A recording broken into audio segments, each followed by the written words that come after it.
Hello everyone.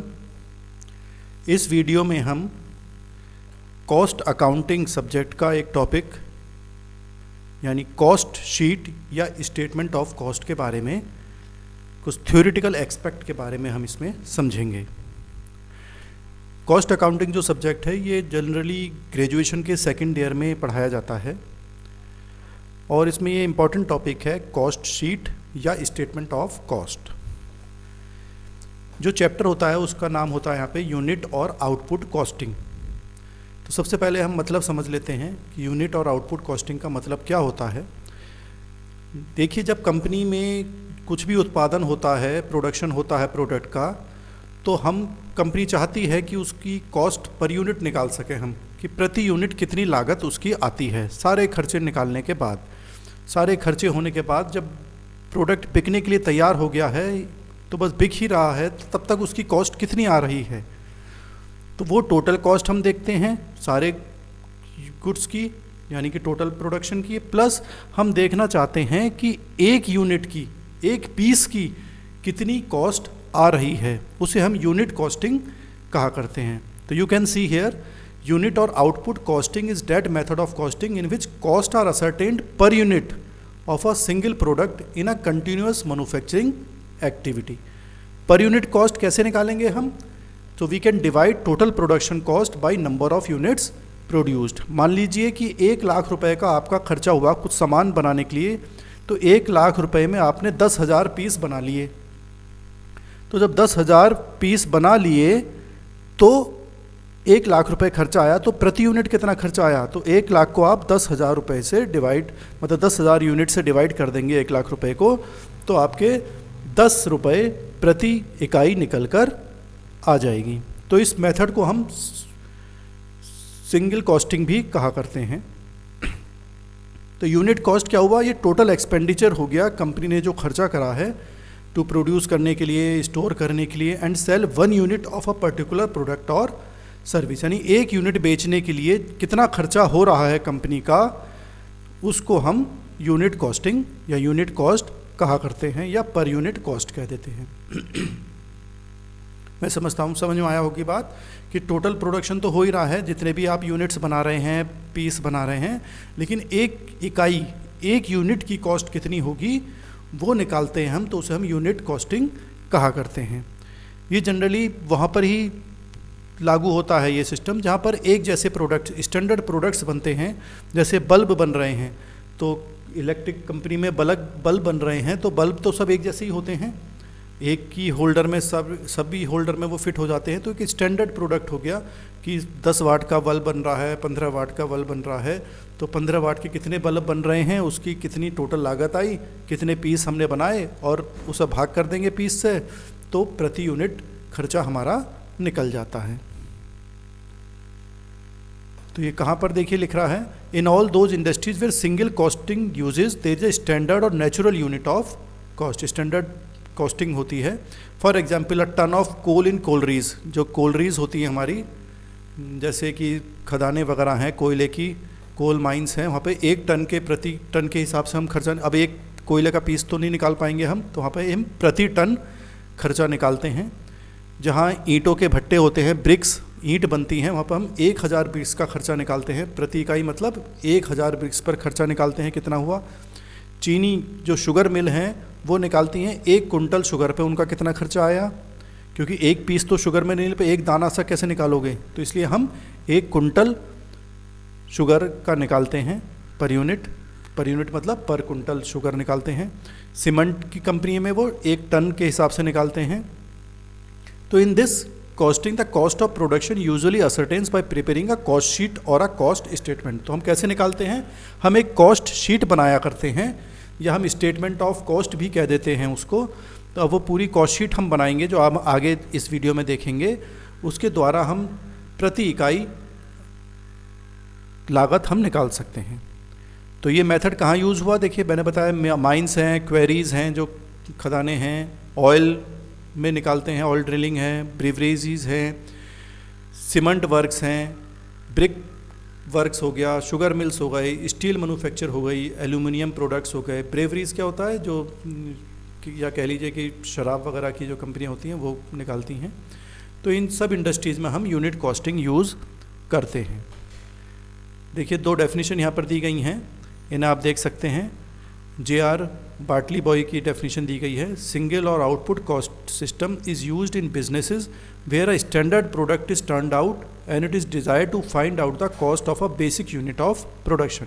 यानी कि standard product है कि सारे प्रोडक्ट्स एक जैसे ही बन रहे हैं और हम प्रति यूनिट लागत निकालना चाहते हैं, तो उसे हम क्या कहते हैं, सिंगल या आउटपुट कॉस्ट सिस्टम माना जाता है। दूसरा, the institute of cost and management accountants London की डेफिनेशन दी गई है। क्या लिखा गया है देखें आप, output costing is the basic costing method applicable where goods और services result from a series of continuous और रेपिटेटिव ऑपरेशंस और processes to which costs are charged before being averaged over the units produced during the period. यानी कि यहाँ पर वो जो production आपका हो रहा है, ये माना गया है कि जो प्रोडक्शन हो रहा है वो कंटिन्यूअस है, रेपिटेटिव नेचर का है, कि वही बार बार प्रोडक्ट बन रहा है कि हम एक महीने में हमने कितना सामान बनाया, कितनी लागत आई, लागत से हम लागत को भाग कर देंगे कितनी यूनिट्स हमने बनाई और हमें प्रति इकाई लागत निकल कर आ जाएगी। तो क्या उद्देश्य होता है इसका, what are the objectives of unit और आउटपुट कॉस्टिंग, इसे निकालने का उद्देश्य हमारा है क्या। तो देखें आप 6-7 हमने यहाँ पे ऑब्जेक्टिव बता रखे हैं। पहला है to ascertain the per unit cost of production by dividing the total cost of production by the number of units produced. जितनी यूनिट्स बनाई उससे हमें भाग करना है किसको, जो भी लागत हमारी टोटल कॉस्ट आ रही है। तो इससे हम क्या पता लगा सकते हैं, प्रति इकाई लागत पता लगा सकते हैं। To estimate per unit cost of production for the future and facilitate production planning, कि प्रति यूनिट अगर हमने इकाई निकाल ली तो हमारा उद्देश्य यहाँ पर यह है कि पर यूनिट इकाई की यूनिट का कॉस्ट तो हमने निकाल लिया कि कितनी लागत आ रही है, लेकिन वो आगे हमारे काम आएगी कि अगर हमें लग रहा है कि लागत ज़्यादा आ रही है तो उसे हम कैसे कंट्रोल कर सकते हैं फ्यूचर में, कि भाई ये लागत ज़्यादा आ रही है और कॉम्पिटिटर्स जो हमारे प्रतियोगी हैं या दूसरी कंपनियां हैं उनकी लागत कम है और हमारी ज़्यादा आ रही है, तो हम उसे किस तरह से कंट्रोल कर सकते हैं। तो प्रोडक्शन प्लानिंग भी हमें उस हिसाब से करनी पड़ती है। Help in the preparation of tenders and fixation of selling prices, जब हमें प्रति लागत इकाई पता चल गई कि हमारी लागत 10 रुपये आती है तो अब हमें सेलिंग प्राइस भी पता लगानी है, बिक्री मूल्य कितना होगा, कि अगर 10 रुपये लागत आ रही है तो हमारा खर्चा 10 रुपये आया तो हमें उसमें प्रॉफिट लाभ भी जोड़ना है, तभी तो हम मार्केट में बेचेंगे। तो जब लागत तो ये उद्देश्य यही है कि हम लागत पता लगा लें जिससे कि हम बिक्री मूल्य भी पता लगा सकें कि भाई कितनी लागत आई है और उसमें हमें कितना अपना मुनाफा जोड़ना है, जिससे फिर हम उसे मार्केट प्राइस पता लगा सकें, मार्केट में बेच सकें। Next point is to facilitate a comparison of the cost of production of 2 accounting periods. हम 2 अकाउंटिंग पीरियड्स में भी देख सकते हैं कि पहले वर्ष में हमने मान लीजिए लागत निकाली प्रति इकाई 12 रुपये आई, दूसरी वर्ष में निकाला तो 14 रुपये आई। तो हम दोनों को कंपेयर कर सकते हैं कि पहले साल में 12 आई, दूसरे वर्ष में 14 आई, तो ऐसा क्यों हुआ, 2 रुपये लागत क्यों बढ़ गई। तो इससे हम अपनी एनालिसिस कर सकते हैं, आगे के लिए प्लानिंग कर सकते हैं कि 2 रुपये लागत आई है, एक्स्ट्रा आ रही है, तो इसको किस तरह से बचाया जा सकता है या क्या कारण है कि हमारी लागत ज़्यादा आ रही है। क्योंकि लागत ज़्यादा आती है तो हमारे प्रोडक्ट मार्केट में महंगे बिकते हैं, तो कंपनियां कोशिश करती हैं कि उनकी लागत कम आए, जिससे कि वो मुनाफा भी ज़्यादा कमा सकते हैं और मार्केट में वो आराम से सामान भी बेच सकते हैं। नेक्स्ट पॉइंट है to control the cost of the product through the comparative study of cost of any 2 periods. जो मैंने अभी आपको बताया कि हम कंपैरेटिव स्टडी करेंगे कि 2 पीरियड्स में 2 सालों में हमने देखा कि लागत बढ़ रही है, तो उसे हम कंट्रोल कर सकते हैं कि लागत को किस तरह से कंट्रोल करा जाए। या we can compare the actual cost with the predetermined standard cost. अब एक स्टैंडर्ड कॉस्ट हम एज्यूम कर लेते हैं कि लगभग इतनी लागत आनी चाहिए, हमने सोचा कि भाई इस प्रोडक्ट को बनाने में मार्केट में ये बिक रहा है तो हमारे हिसाब से 10 रुपये लागत आनी चाहिए, लेकिन हमारा जब एक्चुअल में काम हुआ तो 11 रुपये लागत आ गई। तो जो 1 रुपया लागत बढ़ गई, तो हम कंपेयर कर रहे हैं कि एक रुपया जो बढ़ी है वो क्या कारण है कि भाई, तो इसलिए हम उसे आगे कंट्रोल कर सकें, जो फिजूल खर्ची हो रही है उसको हम बचाया जा सकता है। Next point is to analyse the expenditure by nature, classify them into element of cost and know the extent to which each element of cost contributes to the total cost। इस पॉइंट में बताया गया है कि जो expenditure खर्चा होता है, जो लागत आती है, उन्हें हम ग्रुप में डिवाइड कर लेते हैं कि डायरेक्ट एक्सपेंसेस कौन से हैं, इनडायरेक्ट एक्सपेंसेस कौन से हैं, बिक्री से संबंधित कौन से खर्चे हो रहे हैं, उत्पादन से संबंधित कौन से खर्चे हो रहे हैं, ऑफिस या कार्यालय है उससे संबंधित कितने खर्चे हो रहे हैं। तो जो हम आगे अभी देखेंगे इस वीडियो में, तो जो कॉस्ट शीट हम बनाएंगे उसमें हम खर्चों को आपस में क्लासीफाई बांट लेते हैं कि ये इससे संबंधित खर्चा है, ये दूसरे टॉपिक से संबंधित है, ये तीसरे टॉपिक से संबंधित खर्चा है। तो इस तरह से हम अलग अलग भागों में खर्चों को बांट लेते हैं।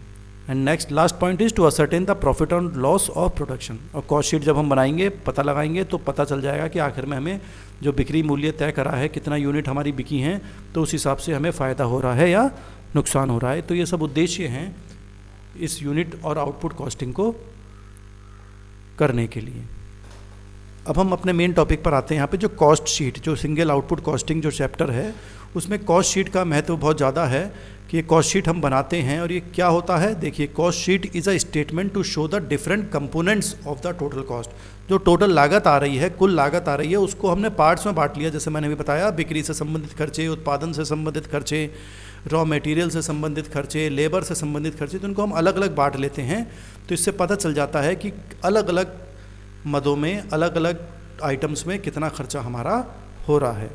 और कॉस्ट शीट हमें ये भी बता देती है कि टोटल लागत कितनी आई और प्रति इकाई कितना खर्चा आया है।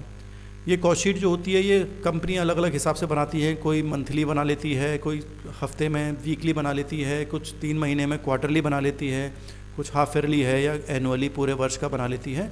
It depends upon company to company. यहाँ पर भी देखिए कॉस्ट शीट की डेफिनेशन दे रखी है J.R. बार्टली बॉय ने। ये क्या लिखते हैं, देखिए, cost sheet is a columnar statement which presents particulars of cost of a product of a specified period. एक स्पेसिफाइड पीरियड ले लिया कि 6 महीने का बनाना है, साल भर में बनाना है, और उसमें टोटल लागत आ जाती है, क्या क्या लागत हो रही है प्रोडक्ट बनाने में, और एक कॉलम की तरह हम इसे बनाते हैं। कॉलमनर स्टेटमेंट है, जो आगे देखेंगे, कॉलम की तरह हम इसको बनाते हैं। तो कॉस्ट शीट की इंपॉर्टेंस क्या होती है, क्या महत्व है इस कॉस्ट शीट का, पहले हम देख लेते हैं कि डिटरमाइनिंग कॉस्ट, इससे हमें लागत पता चल जाती है कि एक्यूरेट पता चल जाएगी कितनी लागत एक प्रोडक्ट बनाने में आ रही है और प्रति इकाई उसकी लागत कितनी बैठेगी। फिर सेकंड पॉइंट है फिक्सिंग सेलिंग प्राइस। जब लागत पता चल गई तो उसमें हम मुनाफा जोड़कर, अपना लाभ जोड़कर सेलिंग प्राइस भी डिसाइड कर लेंगे। मान लीजिए 10 रुपये लागत आई तो हम 2 रुपये प्रॉफिट कमाना चाहते हैं, तो उसमें 2 रुपये जोड़कर 12 रुपये में हम इसको मार्केट में बेचेंगे, तो सेलिंग प्राइस हो जाएगी 12 रुपये। थर्ड पॉइंट है इसका कॉस्ट कंपैरिजन हम कर सकते हैं। जैसे मैंने पहले भी बताया कि हम पिछले वर्षों से कंपेयर कर सकते हैं, दूसरी कंपनियों से कंपेयर कर सकते हैं, और हमें लग रहा है कि इस वर्ष हमारी लागत ज़्यादा आ रही है तो हम कंट्रोल करेंगे, सही दिशा में कदम उठाएंगे, करेक्टिव मेजर्स लेंगे कि कहीं कोई गलती हो रही है, फिजूल खर्ची हो रही है, तो हम उसको रोक सकते हैं। तो ये चौथा पॉइंट हो गया कॉस्ट कंट्रोल। तो हम कंट्रोल कर सकते हैं। इससे हम क्या करेंगे, लेबर की मॉनिटरिंग करेंगे कि लेबर जो काम कर रही है वो फालतू तो नहीं है, या लेबर सही से काम, इफ़िशेंटली काम नहीं कर रही है, अच्छी तरीके से काम नहीं कर रही है, या जो मटेरियल्स हमने लगाया है वो कहीं हमें महंगा तो नहीं मिला कहीं अपने सप्लायर से, तो हम दूसरे सप्लायर देखेंगे कि भाई ये तो हमें रॉ मटेरियल जो कच्चा माल है वो महंगा दे रहे हैं, तो हम दूसरे सप्लायरों के पास जाएंगे। तो इस तरह से हम अपनी कॉस्ट को कंट्रोल कर सकते हैं। डिसीजन मेकिंग, हमें निर्णय भी लेने पड़ते हैं। तो ये कॉस्ट शीट बनाते हैं तो हम निर्णय ले सकते हैं कि मान लीजिए हमारी लागत 12 रुपये आई है, तो 12 रुपये अगर हमारी लागत आ रही है तो हमें देखना है कि अगर मार्केट में ये 10 रुपये में प्रोडक्ट मिल रहा है तो हम 12 रुपये में क्यों अपना बनाएं, हम 10 रुपये में बाहर से खरीद सकते हैं। तो मेक और बाई का डिसीज़न हम ले सकते हैं कि हम खुद बनाएं या बाहर से खरीद लें। जैसे आपकी मान ली कोई कंपनी है, वो पेन बनाती है, पेन जिससे हम लिखते हैं, अब उसमें हमें इंक चाहिए होती है, तो हम इंक बाहर किसी सप्लायर से ख़रीद लेते हैं। तो अगर हम इंक खुद बनाते हैं तो कितनी लागत आती है, और अगर बाहर से ख़रीदते हैं तो कितनी लागत आती है। तो ये निर्णय हमें लेने पड़ते हैं कि जिसकी लागत कम हो वो काम हमें करना चाहिए। तो ये इनके उद्देश्य है कॉस्ट शीट बनाने के। अब देखिए हम स्पेसिमेन देखेंगे कि सिंपल कॉस्ट शीट कैसे बनती है। देखिए कॉस्ट शीट अगर आप देखें तो ये कई हिस्सों में डिवाइड है, 3-4 हिस्से इसमें हैं। देखिए पहला पार्ट है इसका, देखिए हम कैसे बनाते हैं। सबसे ऊपर आप देखेंगे कॉस्ट शीट लिख दिया फॉर द मंथ, अगर मंथ के बना रहे हैं या वर्ष का बना रहे हैं, जैसे भी प्रश्न में दिया होता है उस हिसाब से हम बनाते हैं। और हम आगे ऊपर लिख देते हैं आउटपुट, कि हमने कितनी यूनिट बनाई हैं। जो कॉस्ट शीट हम ये बना रहे हैं कितनी यूनिट्स के लिए बना रहे हैं, कि 10,000 यूनिट्स बनाई हैं, 10,000 प्रोडक्शन करा है, या 15,000 या 20,000 या 1 लाख रुपए का, 1 लाख रुपए की यहाँ पर बात नहीं कर रहे हम, 1 लाख यूनिट्स, 1 लाख इकाई हमने बनाई हैं, वो यहाँ पर आउटपुट में सबसे ऊपर लिख दिया जाता है। अब देखिए मटेरियल, सबसे पहले देखिए जब कोई भी प्रोडक्ट बनता है तो सबसे पहले खर्चा होता है, कच्चा माल मंगाया जाता है। तो कच्चा माल कितना यूज़ हो रहा है, कितना उपयोग हुआ, वो हम देखिए सबसे पहले निकालते हैं। सबसे पहले देखें, बहुत समझने का है कॉस्ट शीट, इससे रिलेटेड कई सारे चैप्टर्स हैं, तो ये कॉस्ट शीट समझनी बहुत ही ज़रूरी है। सबसे पहले देखिए कच्चा माल कितना उपयोग किया वो हम निकालेंगे। देखें आप, opening stock of raw material, हम जो इस वर्ष हम बना रहे हैं मान लीजिए, तो पिछले साल का अगर कुछ कच्चा माल रॉ मटेरियल बच गया है तो वो ओपनिंग स्टॉक हो गया इस वर्ष के लिए। इस वर्ष हमने कितना ख़रीदा, वो परचेजेस हो गए रॉ मटेरियल। रॉ मटेरियल को ख़रीद कर लाने के लिए हमने रिक्शा भाड़ा दिया, ट्रक में रख कर लाए, जैसे भी लाए, तो वो कैरेज इनवर्ड होता है। तो इन सब ये हमारी लागत हो गई कि परचेज़ करा, कितने का ख़रीदा, और 100 रुपये मान लो लाने में लग गए, तो 100 रुपये उस लागत में जुड़ जाएंगे, प्लस हो गया।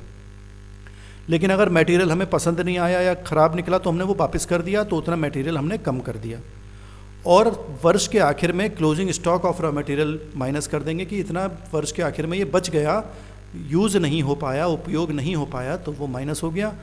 और कुछ रॉ मटेरियल सेल कर दिया हमने, स्क्रैप जो ख़राब निकला वो अगर सप्लायर ने वापस नहीं लिया तो हमने वो बेच दिया। तो ये सब माइनस करने के बाद हमारा निकल कर आएगा मटेरियल कंज्यूम्ड, कि यानी कि इतना मटेरियल, इतने रुपए का मटेरियल हमने उपयोग करा।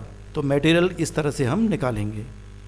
फिर उसमें हम मटेरियल, तो अपने आप तो सामान बनेगा नहीं, उसके लिए लेबर चाहिए। तो देखिए कौन सी लेबर लिखी है नेक्स्ट लाइन में, direct wages, direct labour, productive wages. एक ही बात है तीनों की, प्रश्नों में अलग अलग बात लिखी हो सकती है, इसलिए मैंने यहाँ पे सब लिख दिए हैं। ये डायरेक्ट वेजेस हो सकता है, डायरेक्ट लेबर हो सकता है, प्रोडक्टिव वेजेस हो सकते हैं, यानी वेजेस, लेबर, मजदूरी, सब एक ही बात है यहाँ पर।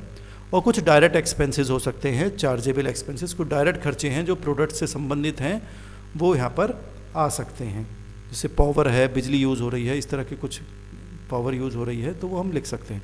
तो मेन ये खर्चे अगर हम लिखेंगे यहाँ पर, तो इसका टोटल जब हम करेंगे इन सबका, तो एक पार्ट आता है प्राइम कॉस्ट। इन सबको मटेरियल, लेबर और डायरेक्ट एक्सपेंसेस, इन तीनों खर्चों को जोड़ लिया जाए तो उसको हम कहते हैं प्राइम कॉस्ट। लास्ट में देखेंगे आप लिख रहा है, इसको हम कहते हैं प्राइम कॉस्ट। अब इस प्राइम कॉस्ट में अब ये मटेरियल, लेबर का खर्चा आ गया। अब ये बनेंगे कहाँ, ये बनेंगे फैक्ट्री में, तो फैक्ट्री की लागत अब देखी जाएगी, वो इसमें जुड़ जाएगी। तो हम आगे बढ़ते हैं। अब देखिए हेडिंग ऐड करेंगे हम क्या, वर्क्स और फैक्ट्री ओवरहेड्स। ओवरहेड्स का मतलब खर्चों से ही होता है कि फैक्ट्री के खर्चे, फैक्ट्री को हम वर्क्स भी कह देते हैं यहाँ पर, वर्क्स या फैक्ट्री ओवरहेड्स, या ओवरहेड्स कह लीजिए या ऑन कॉस्ट कह लीजिए, एक ही बात है। तो इसलिए कुछ भी हो सकता है प्रश्न में। तो वर्क्स लिख लिया या फैक्ट्री लिख लो, फिर साथ में ओवरहेड्स या ऑन कॉस्ट लगा सकते हैं। इसमें हम देखिए क्या क्या ऐड करते हैं, जो इनडायरेक्ट वेजेस हैं, जो मटेरियल से संबंधित वेजेस थी वो तो ऊपर आ गई, लेकिन अब इनडायरेक्ट वेजेस हैं आपके। मशीन का ह्रास है, डेप्रीशिएशन, मशीन जब चलती रहती है तो उसकी वैल्यू कम होती रहती है, तो उसका डेप्रीशिएशन लगाया जाता है। ऐसी फैक्ट्री की बिल्डिंग बनी हुई है तो वो भी धीरे धीरे ख़राब, खंडर होने लगती है, धीरे धीरे ख़राब होने लगती है, तो उसका डेप्रीशिएशन हो गया। फ्यूल है, इलेक्ट्रिक पावर है, ये सब फैक्ट्री में जो खर्चे हो रहे हैं वो सब यहाँ पर जोड़ लिए जाएंगे। इसके अलावा और बहुत सारे खर्चे हैं जो मैंने आगे मेंशन कर रखे हैं। फिर इसमें हम जोड़ लेते हैं ओपनिंग वर्क इन प्रोग्रेस। कुछ ऐसा होता है कि कच्चा माल जो हमने बनाना चालू करा तो वो अभी बीच में ही है, पूरा नहीं बना। यानी कि हम मान लीजिए पेन बना रहे हैं, तो पेन में हमने सब चीज़ें बना ली, प्लास्टिक वगैरह सब पेन के फोल्डर बना ली, लेकिन पूरा पेन बन के अभी तैयार नहीं हुआ है, तो वो कच्चा माल भी नहीं है और पूरा सही से बना भी नहीं है, अभी बीच में ही है। तो जो सामान बीच में है, पूरा बना नहीं है, उसे हम वर्क इन प्रोग्रेस कहते हैं। तो कभी कभी बच जाता है, वर्ष ख़त्म हो गया और पूरा नहीं बन पाया, तो ऐसे पिछले वर्ष का है तो वो ओपनिंग हो जाएगा इस वर्ष, और जो इस साल का बच रहा है उसे हम क्लोजिंग वर्क इन प्रोग्रेस कहेंगे, वो माइनस हो जाएगा। फिर सेल ऑफ स्क्रैप, कुछ बनते बनते भी चीज़ें ख़राब होती हैं तो उनको हम कूड़े कबाड़े के बाहर भेज देते हैं, सेल ऑफ स्क्रैप, तो वो माइनस कर देंगे। तो जब हम भेज देंगे तो हमें पैसा मिलेगा, तो लागत हमारी कम हो जाएगी, इसलिए वो माइनस कर दिया। तो ये फैक्ट्री में जो संबंधित खर्चे हो रहे हैं उनको यहाँ पे हमने सबको जोड़ लिया पिछली वाली प्राइम कॉस्ट में, तो इन सब खर्चों को भी जोड़ लिया, तो उसे हम कहते हैं वर्क्स कॉस्ट या फैक्ट्री कॉस्ट। तो हम ये दूसरे पड़ाव पर आ गए, वर्क कॉस्ट या फैक्ट्री कॉस्ट। अब हम इस वर्क कॉस्ट और फैक्ट्री कॉस्ट में आगे जोड़ेंगे। आगे कौन से खर्चे होंगे, वो खर्चे होंगे आपके ऑफिस से संबंधित। ऑफिस में मैनेजर साहब बैठे हैं, अकाउंट्स वाले बैठे हैं जो अकाउंट्स का कार्य देख रहे हैं, तो वो खर्चे आ जाते हैं। जैसे ऑफिस के स्टाफ की सैलरीज देनी है, ऑफिस का किराया देना है, कुछ सामान्य खर्चे हैं, स्टेशनरी के खर्चे हैं, लाइटनिंग है, ऑफिस लाइटनिंग है, या ऑफिस है तो फर्नीचर या बिल्डिंग है उस पर डेप्रिसिएशन लगाना है। तो ये ऑफिस के खर्चे हैं, ऑफिस ओवरहेड्स या ऑफिस ऑन कॉस्ट हम कह सकते हैं। तो इनको अब अगर हम पीछे वाली वर्क कॉस्ट में जोड़ लेंगे तो ये निकल कर आएगा कॉस्ट ऑफ प्रोडक्शन या ऑफिस कॉस्ट। ये कॉस्ट ऑफ प्रोडक्शन आ गया कि यहाँ तक सामान बनने तक के खर्चा आ चुका है, यहाँ तक सामान हमारा बन के तैयार हो गया है। इसमें हम क्या जोड़ लेंगे, opening stock of finished goods, जो पिछले वर्ष का हमारा सामान बना हुआ रखा है, उत्पादन करे हुए सामान रखा है वो जोड़ लेंगे। और इस साल जो बच गया, जो बिकने से रह गया, उसे हम फिनिश्ड गुड्स जो कहते हैं कि फिनिश्ड गुड्स तैयार तो हो गए लेकिन अभी बिके नहीं हैं, वो क्लोजिंग स्टॉक इस वर्ष के होंगे, वो माइनस हो जाएंगे। इनको घटा लेंगे, जोड़ लेंगे तो ये कॉस्ट ऑफ गुड्स सोल्ड निकल कर आ जाएगा कि जितने गुड्स बेचे उनकी लागत अब कितनी आई है। अब ये कॉस्ट ऑफ गुड्स सोल्ड आ रहे हैं। अब हम देखेंगे कि ये गुड्स बिक रहे हैं, उसकी यहाँ तक लागत आ गई। अब ये मार्केट में बिकने जाएंगे, तो जब बिकने जाएंगे तो उसके बाद फिर और खर्चे भी होंगे, बिक्री के संबंधित खर्चे, सेल्समैन का कमीशन देना है, सेल्समैन की सैलरी देनी है। तो आगे देखेंगे इसमें हम ऐड करेंगे अब सेलिंग और डिस्ट्रीब्यूशन ओवरहेड्स, बेचने के खर्चे हम यहाँ पे देखेंगे। जैसे देखिए कुछ लिख रहे हैं यहाँ पर, सैलरीज और commission of sales person, carriage outward. भाई जब आप बेचने जा रहे हैं, फैक्ट्री से सामान जा रहा है तो रिक्शे या ट्रक में भर के जा रहा है मार्केट में, तो वो खर्चा हो गया। हमें विज्ञापन देने पड़ते हैं, आप देखते होंगे अखबारों में विज्ञापन आता है, टीवी पे कितने सारे विज्ञापन आते हैं, आप सीरियल्स देखते होंगे, न्यूज़ देखते होंगे टीवी में, तो उसमें बीच बीच में एडवर्टीजमेंट आते थे। कभी साबुन का ऐड आ रहा है, कभी च्यवनप्राश का आ रहा है, कभी कार का आ रहा है, कभी मोटरसाइकिल के ऐड आते हैं। तो एडवर्टीजमेंट भी कंपनियों को करना पड़ता है जिससे कि उनके प्रोडक्ट के बारे में लोगों को जानकारी हो सके, तो वो एडवर्टाइजमेंट का खर्चा हो गया। हम कभी कभी छूट दे देते हैं त्योहारों पर, न्यू ईयर पर, जैसे आजकल बहुत सेल चल रही है, अमेज़न है, फ्लिपकार्ट है, ये सेल दे रहे हैं, डिस्काउंट दे रहे हैं, तो वो डिस्काउंट भी खर्चा ही हो गया एक तरीके से।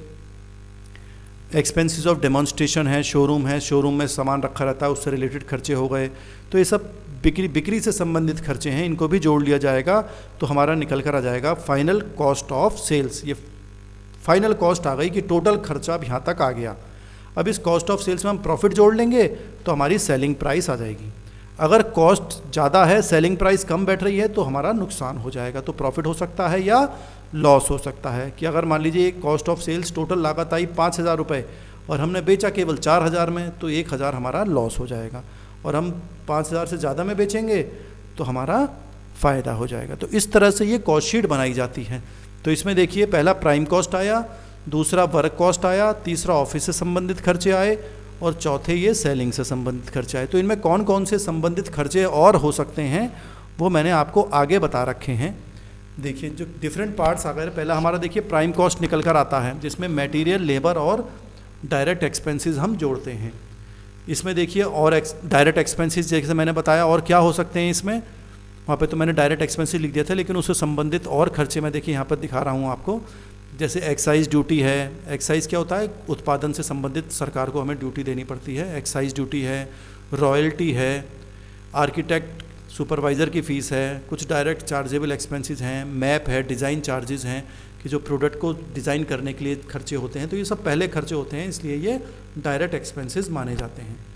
तो ये हमारा पर्पस क्या है प्राइम कॉस्ट निकालने का, to know the share of direct expenses. से पता लगेगा कि डायरेक्ट एक्सपेंसेस टोटल कितने हैं, कि टोटल लागत में डायरेक्ट खर्चे, मटेरियल, लेबर और ये डायरेक्ट एक्सपेंसेस सब मिला के टोटल कितना % खर्चा बैठता है, ये हम पता लगा सकते हैं।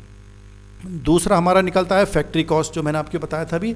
फैक्ट्री कॉस्ट है, वर्क कॉस्ट है, या प्रोडक्शन कॉस्ट भी कह सकते हैं, मैन्युफैक्चरिंग कॉस्ट भी कह सकते हैं। तो इसमें सब इनडायरेक्ट मटेरियल, बाकी लेबर जो लग रही है फैक्ट्री में, वो आ सकती है। और इसका पर्पस क्या होता है, to determining price to know the efficiency of factory. यहाँ पर हम फैक्ट्री और एस्टेब्लिश कर सकते हैं, कंट्रोल कर सकते हैं कि ये फैक्ट्री से संबंधित कौन से खर्चे हो रहे हैं और उन्हें हम किस तरह से कंट्रोल कर सकते हैं।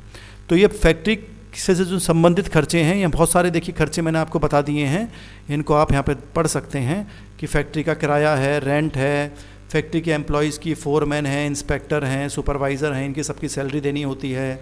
कुछ इनडायरेक्ट मटेरियल होते हैं, जैसे पेच हैं, नेल्स हैं, फेविकोल यूज़ कर रहे हैं, कुछ चिपकाने का पदार्थ है, तो सब ये इनडायरेक्ट मटेरियल्स आ जाते हैं। जो डायरेक्ट मटेरियल होते हैं वो प्राइम कॉस्ट में आते हैं, यानी कि जो मटेरियल है, कच्चा माल है, लेकिन उसके अलावा छोटे मोटे और मटेरियल हैं, तो वो कीले हैं, स्क्रू हैं, ये सब छोटे मोटे नेल्स हैं, ये सब इनडायरेक्ट मटेरियल माने जाते हैं। फैक्ट्री बिल्डिंग मशीनों का डेप्रिसिएशन लगाना है, उनकी रिपेयर करानी है, उनका इंश्योरेंस कराना है। ड्राइंग ऑफिस एक्सपेंसेस है, जो ड्राइंग करते हैं, हम डिज़ाइनिंग करते हैं प्रोडक्ट्स की, वो सब खर्चे आ गए। एम्प्लॉयर्स का लेबर वेलफेयर है, उनके लेबर सोशल वेलफेयर में काम आते हैं, प्रोविडेंट फंड में पैसा जमा करते हैं। तो ये बहुत सारे खर्चे आपको दे रखे हैं जो फैक्ट्री से संबंधित हैं, ये आप पढ़ सकते हैं इसमें देखकर। फिर तीसरा आता है हमारा ऑफिस कॉस्ट आती है, ऑफिस से संबंधित खर्चे आते हैं। इससे हमें ऑफिस के एडमिनिस्ट्रेशन, फाइनेंस का बारे में पता चलता है।